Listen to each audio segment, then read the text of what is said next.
Hello guys, welcome back to মাস্টারির নতুন আরেকটি ভিডিওতে ইংলিশ লেসনে তোমাদের সবাইকে স্বাগতম। তোমরা কেমন আছো?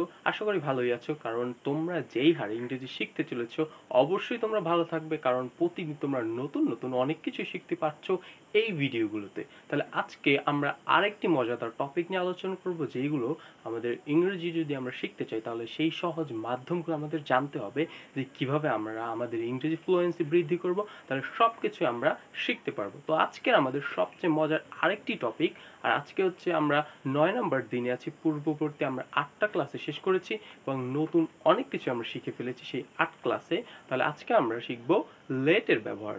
লেট কোথায় ব্যবহার করব এবং কেন ব্যবহার করব, এটার কি কারণ, সব কিছু আমরা জানবো আজকের এই ভিডিওতে। তার আগে পূর্বেই বলে রাখি, তোমরা যারা নতুন তারা অবশ্যই সাবস্ক্রাইব করবে এবং লাইক করবে, কমেন্ট করবে এবং বেশি বেশি শেয়ার করবে, যাতে তোমার বন্ধুরাও এই ভিডিওগুলো দেখতে পারে। তো আর কথা না বেরিয়ে মূল ভিডিওতে যাই। আজকে আমাদের ডে নাম্বার 9 এবং আজকে আমরা শিখব কিভাবে লেটের ব্যবহার করতে হয় এবং লেট কোথায় কাজে লাগে, কিভাবে করতে হয়, সব কিছু শিখবো আজকে আমরা এই ভিডিওতে।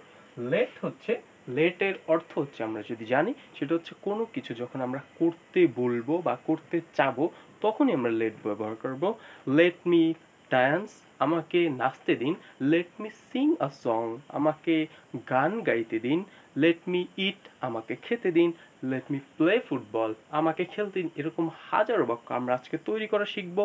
কিভাবে ঝটপট করে আমরা সেই শিখতে পারি, সেই ভিডিওতে আমরা চলে যাই।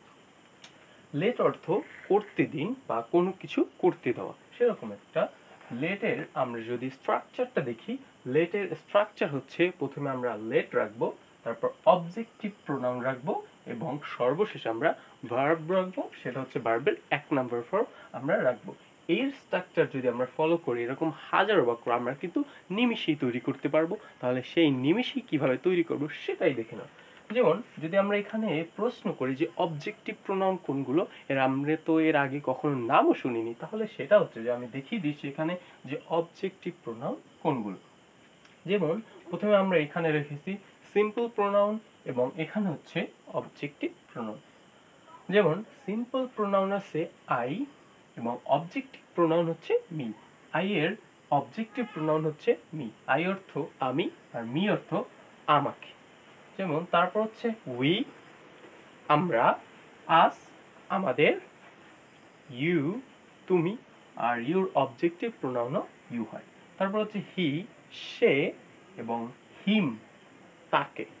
তারপর হচ্ছে শি, এটা আমরা কোনো স্ত্রীবাচক শব্দের ক্ষেত্রে আমরা ব্যবহার করি। স্ত্রীবাচক যখন সাবজেক্ট থাকবে আমরা তখনই কেবল আমরা শি ব্যবহার করব।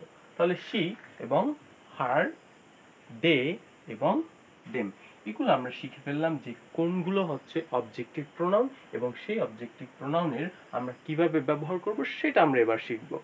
So guys, I'll introduce you some basic example and some basic important example in this lesson.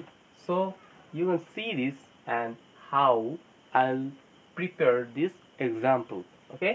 তো আমরা কিভাবে আজকে এইগুলো আমরা তৈরি করব, এই এক্সাম্পল বা স্ট্রাকচার ব্যবহার করে এই এক্সাম্পলগুলো আমরা তৈরি করব সেটাই এখন দেখব।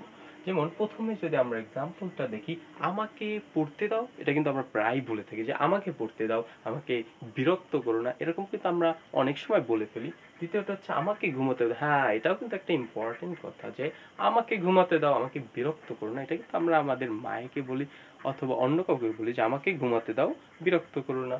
তারপর তাকে দৌড়াতে দাও, এটা কিন্তু ছোট বাচ্চাদের ক্ষেত্রে প্রায় বলা হয় যে তাকে দৌড়াতে দাও, তাকে খেলতে দাও। এই বাক্যগুলো আমরা যদি ইংরেজি শিখে ফেলি, তাহলে আমরা এটার যদি চর্চা করা শুরু করি, তাহলে আমরা এরকম হাজারো বাক্য বলতে পারবো নিমিষের মাধ্যমে। তো তারপর হচ্ছে মোস্তাফিজকে খেলতে দাও। হ্যাঁ, বর্তমানে একটা টপিক নিয়ে যদি আমরা এটা দেখি যে মোস্তাফিজকে খেলতে দাও, মোস্তাফিজকে খেলতে যাও।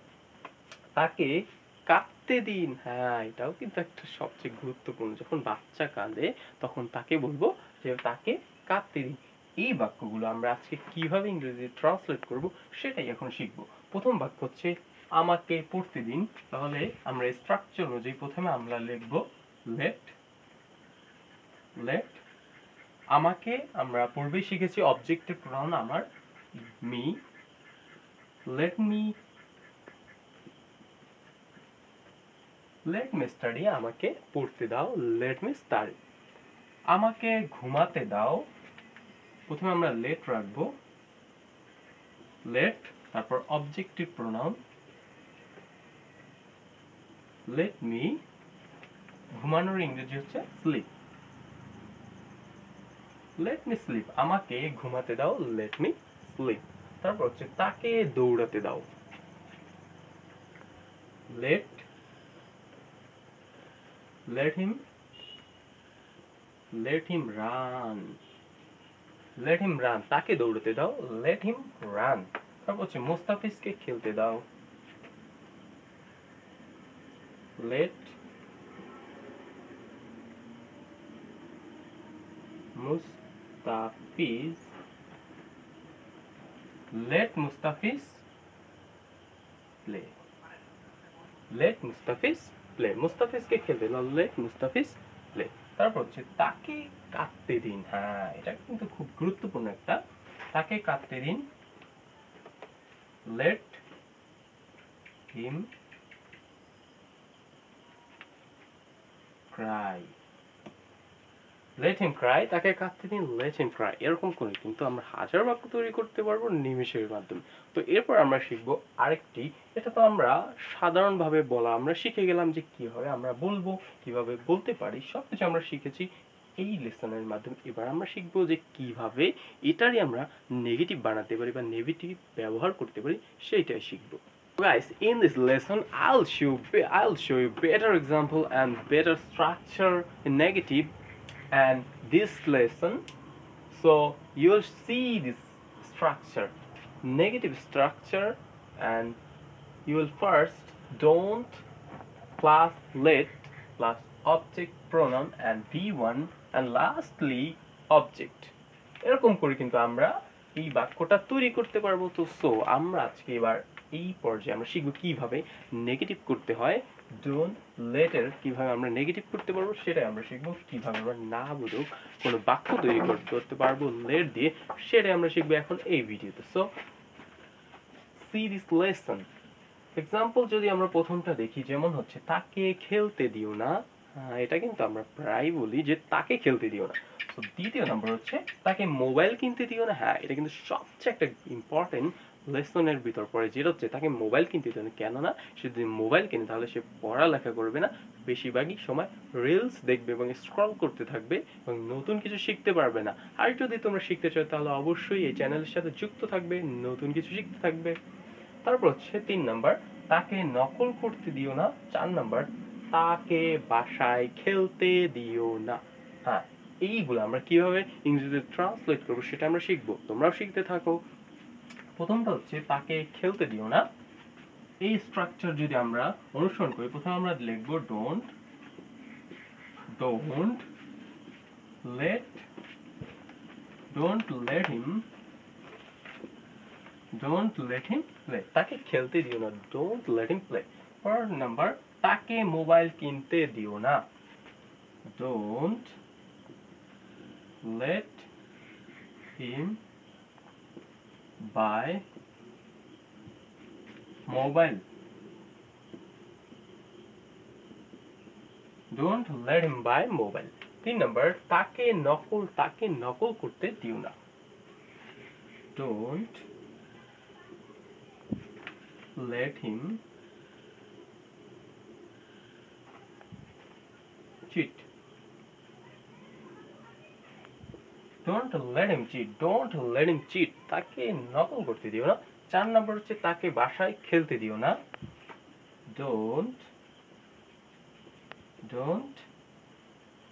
let him play at home, তাকে বাসায় খেলতে দিও না, don't late play at home. So আজকের লেসন এই পর্যন্ত, দেখা হবে নতুন আরেকটি ভিডিওতে নতুন মজাদার আরেকটি ইংরেজি লেসন নিয়ে। তখন ভালো থাকবে এবং সুস্থ, এবং সর্বশেষ সেটা হচ্ছে আজকের ক্লাস কেমন ছিল, তোমরা কি শিখতে পেরেছো নতুন, সেটা অবশ্যই কমেন্ট করে জানাবে। খুদা হাফেজ।